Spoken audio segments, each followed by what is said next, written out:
Good morning. God bless you. I pray that you have a very enjoyable day. We're continuing in the book of Philippians, and now we're at chapter 4, verse 6 and 7. And this is what it says.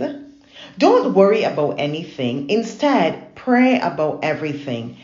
Tell God what you need and thank Him for all He has done. Then you will experience God's peace, which exceeds anything we can understand. His peace will guard your hearts and minds as you live in Christ Jesus. I use this particular version because I really like how it is worded.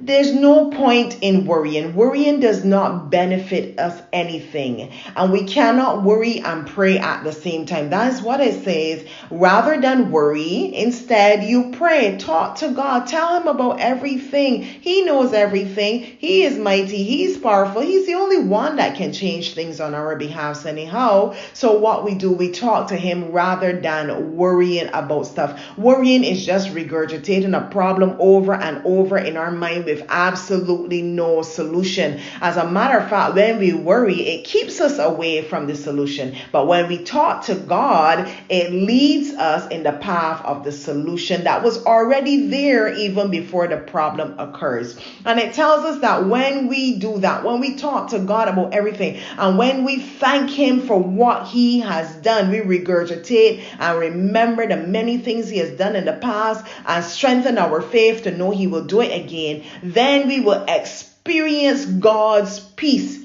which passes anything that we can understand. We cannot comprehend the peace. We're going through the challenge and the situation, but yet we have such a peaceful attitude and a peaceful mindset that we ourselves cannot understand it. I have experienced that peace before. I remember when I was going for an operation and I had such a peace about it. I was not worried at all. And you know what it caused me to do? As I was greeting the doctors and the nurses and going into the operation table, we were laughing and we were having jokes. The doctor was very surprised at the laughter and the jovial disposition that I had. They were very, very surprised because they knew what the report was and they knew what I was about to undergo. But because I had that peace, I was now able to demonstrate that joy.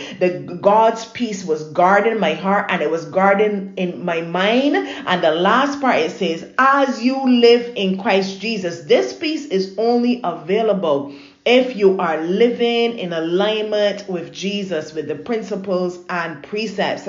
We cannot be out of alignment and still expect to have this peace. And this peace does not vacillate. It doesn't change with the wind, but this is a peace that we can have, that God gives to us, not as the world would give it, but God gives us this tremendous peace that we can go through any challenge and still have a very calm and quiet disposition about life, and we'll be able to be considerate to each other, and we can also have that joy that we spoke about yesterday. So there you have it for today.